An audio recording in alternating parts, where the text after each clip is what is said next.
لو كان سني الطريقة جامي فليشهد الثقلان أني جامي.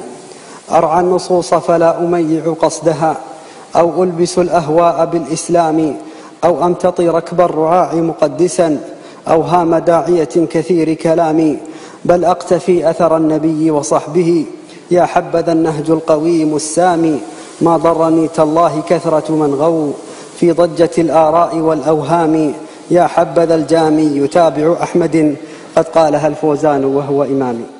يا حبذا الجامي هذا اللي يأمر بالسمع والطاعة ويمتثل قول الرسول صلى الله عليه وسلم، يا حبذا الجامي هذا.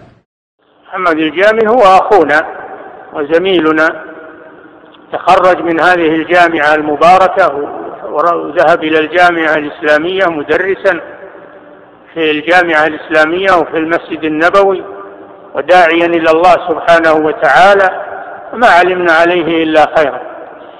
وليس هناك جماعة تسمى بالجامية، هذا من الافتراء ومن التشويه، هذا ما نعلمه عن الشيخ محمد أمان الجامي رحمه الله. لكن لأنه يدعو إلى التوحيد وينهى عن البدع وعن الأفكار المنحرفة صاروا يعادونه ويلقبونه بهذا اللقب. أحسن الله إليكم. يقول السائل: ما حكم من يلمز من يأمر بالسمع والطاعة لولي الأمر في غير معصية الله بالجامي؟ ليه جامي؟ يا حبذا الجامي هذا اللي يأمر بالسمع والطاعة ويمتثل قول الرسول صلى الله عليه وسلم، يا حبذا الجامي هذا. نعم، هذا قاله الرسول، ما هو بالجامي، الرسول قاله وأمر به، الله قبل الرسول أمر به: يا أيها الذين آمنوا أطيعوا الله وأطيعوا الرسول وأولي الأمر منكم. ما هو بالجامي، الله أمر به.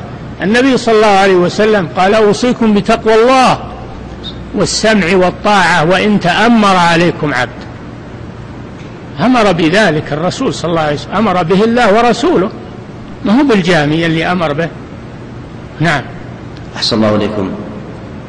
يقول السائل: هذا مثل اللي يقول اللي يأمر بالتوحيد وينهى عن الشرك، هذا وهابي، لا تطيعه، هذا مذهب خامس، هذا وهابي. يا حبذا ذا الوهابي الذي يأمر بالتوحيد وينهى عن الشرك، سمه ما شئت.